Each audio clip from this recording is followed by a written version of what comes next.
Rahayu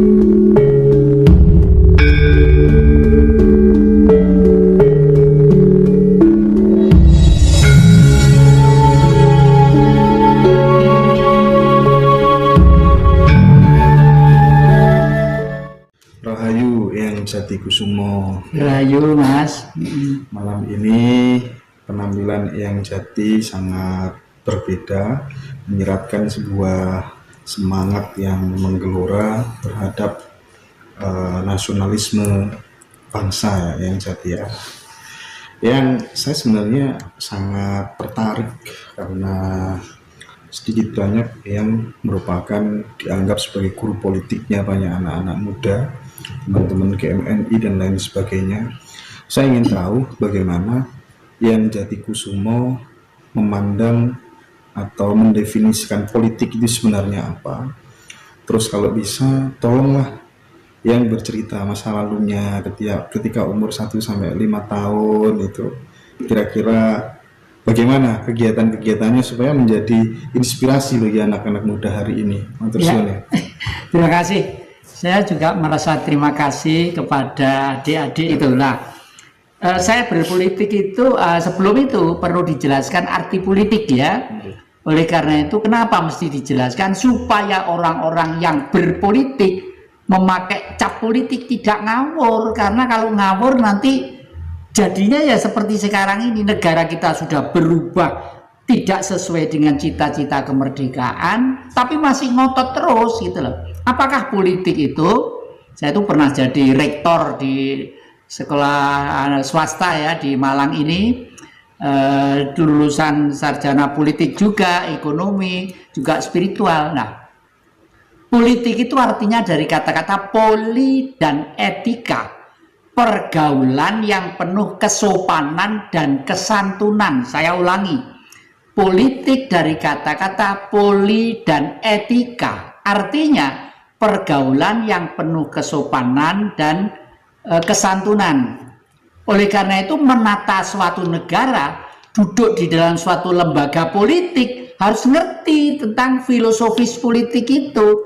Janganlah ke sana menggebu-gebu karena ambisi pribadi. Selama hidup masih enak, tetapi nanti di sananya akan ditagih ribuan tahun karena menderitakan rakyat yang sebenarnya harus dilindungi, harus disejahterakan, harus ditentrem dan ayemkan hidupnya. Mohon maaf bahasanya saya campur-campur supaya karena hampir seluruh Nusantara itu ngertilah sedikit-sedikit tentang bahasa Jawa. Nah, saya berpolitik sejak umur kira-kira 3 tahun. Ini tetap saya simpan sampai kapanpun supaya dipelihara anak cucu. Ini isinya apa? Isinya adalah pedang milik bapak saya di desa Papungan, Kanigoro, Blitar. Namanya Noto Karni. Meskipun beliau itu keluarga dalam keraton Solo, dia panggil ke Solo untuk ngambil haknya, beliau tetap tidak mau. Pengen menjadi rakyat biasa. Karena bapak sadar bahwa negeri ini masih perlu diperjuangkan. Karena para leluhur perjuangannya belum selesai. Lalu pada waktu saya masih kecil, diajak bapak perang. Ayo Le, Belanda mau masuk ke Kanigoro Le, ayo perang. Dengan membawa ini saya digandeng itulah. Saya masih kecil ya tidak ngerti perang itu apa ya seneng aja. Perang apa ya seneng aja diajak gitu. Lalu di tengah jembatan gitu, ayo merdeka, merdeka. Ternyata sebelumnya bapak dengan saya itu sudah keliling ke desa-desa untuk supaya orang-orang desa nanti kalau sewaktu-waktu Belanda mau masuk Kanigoro dihalau di tengah jalan gitu ya. Ternyata entelnya Belanda pun lebih canggih, mau dimasukkan ke jurang yang kira-kira dalamnya 20 meter, dia nggak lewat situ, lewat utara. Tapi bapak saya juga lebih pintar. Para tokoh-tokoh perjuangan pada waktu di Blitar sudah disiapkan di desa Sekardangan. Di sana dengan granat dan peluru-peluru yang tembakan tank-tank dimasuki granat, meledak semua. Ini ada 3 tank besar pada waktu itu ngangkrak jadi besi tua di makam desa Papungan. Nah, itu sekitar 5 tahun. Jadi secara tidak langsung saya sudah berpolitik. Setelah itu lalu timbullah mempertahankan kemerdekaan, kelas ke-1, kedua kan ada.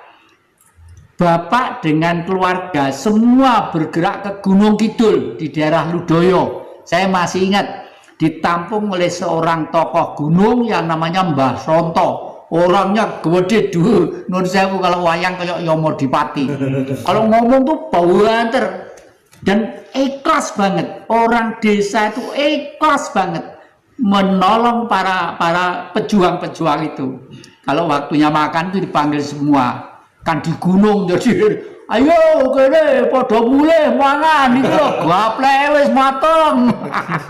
Sering dibisi sama ibu, "Mbah aja banter-banter Mbah kok dirungokne londo Mbah." Ora peduli londo kok tak guepuane. Jadi asik sekali. Jadi dari situ hikmah politiknya apa? Hikmah politiknya bahwa kemerdekaan itu mulai dari rakyat gunung, rakyat desa, rakyat kampung, rakyat pantai, semua bergerak. Nah, bergerak dari kemerdekaan kita itu bukan diberikan dengan cuma-cuma, penuh dengan korban perasaan, korban darah, daging, nyawa yang tidak karu-karuan. Nah, ini sampai kira-kira umur sekitar 5-10 tahun. Itu pelajaran politik saya seperti itu. Lalu sekarang ada lagi Mas, kira-kira sekitar tahun berapa yang perlu ditanyakan?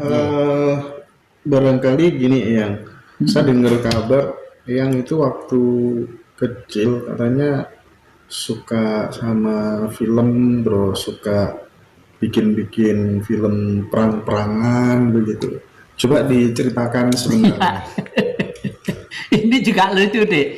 Saya itu karena suka tadi itu jiwa-jiwa perangnya itu ada melawan penjajah, dan saya itu penggemar film ya. Rumah saya ke Kota Blitar itu kira-kira ada 6 kilo kalau nonton itu naik sepeda pancal gitu ya.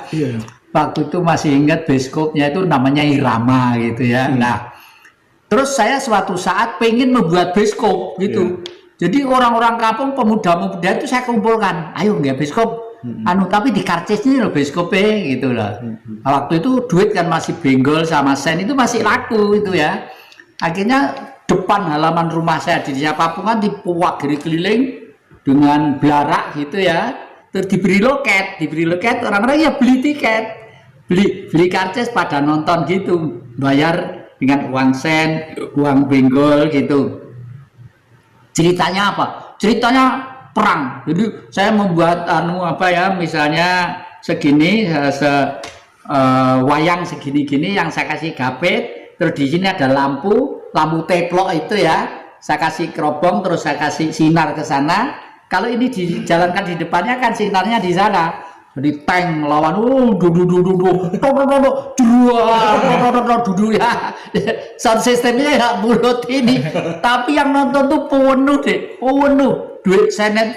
Duitnya itu dapat berapa benggol, berapa gitu ya.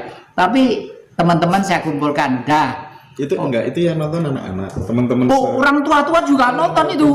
Orang tua-tua di desa tuh nonton semua ya, semua yang guyu cekakan gitu karena sound systemnya tuh lambe, artinya lambe gitu ya. Guyu cekakaan gitu. Terus teman-teman saya kumpulkan udah ya. Ini adalah peristiwa sejarah. Duit ini semua tidak boleh minta, saya pun tidak boleh pakai. Mari duit ini kita tanam di depan rumah saya biar nanti anak cucu bawa menawanu nemu kalau duit negara duit zaman apa ini gitu. Jadi di situ lah. Terus ternyata Bung Karno pada tahun 1947 itu pada waktu setelah memproklamirkan kemerdekaan, Bung Karno harus mandiri dan kuat. Untuk kuat itu pada waktu itu kan harus punya bank. Nah, Bung Karno waktu itu membuat duit yang duitnya bunder-bunder segini, ada tulisannya Republik Indonesia 1947. Yang satu gambarnya Bung Karno, yang balik gambarnya keris silang gini. Itu masih saya simpen ini, saya simpen. Besok suatu saat itu siapa tahu kalau itu Bung Karno punya modal yang ditaruh di situ ya. Untuk apa? Ya untuk perkembangan ajaran Bung Karno selanjutnya kalau memang ada nilainya loh ya. Oke. Gitu. Sebelum saya lanjut ke biografi yang Jati ya, tadi ngomong soal politik supaya kemudian orang berpolitik itu tidak ngawur. Nah, ketika menjadi pejabat ya, ketika bisa pegang policy, ya, apakah kemudian setiap orang yang menari-nari di atas penderitaan orang lain, yang dia cari keuntungan, pasti akan kena karma besar kira-kira yang Jati? Pasti, karena banyak keputusan-keputusan yang membingungkan kepada umat itu sendiri. Umat itu sendiri. Yang kedua, karena apa? Leluhur kita ribuan tahun yang lalu sudah mengenal istilah pagebluk. Ya, pagebluk itu dimanapun, kapanpun bisa juga, dimanapun, termasuk di seluruh dunia ini, karena pagebluk itu sebenarnya adalah suatu virus ya yang ada sedemikian rupa ya, sehingga virus itu suatu saat akan bekerja untuk sesuai dengan hukumnya. Untuk apa? Ya untuk membuat keseimbangan ekosistem kehidupan manusia. Jangan sampai kita nanti itu justru hancur oleh situasi yang dipolitisir oleh pihak-pihak tertentu yang memanfaatkan sekarang ini kan di tengah-tengah pemilihan pilpres ya, itu banyak faktor-faktor X yang nunggang dalam kepentingan situasi ini untuk kepentingan mereka masing-masing. Dalam hal ini tujuan saya hanya satu, jangan sampai ada gerakan-gerakan yang pengen merubah negara Pancasila itu menjadi negara agama. Ini penting sekali.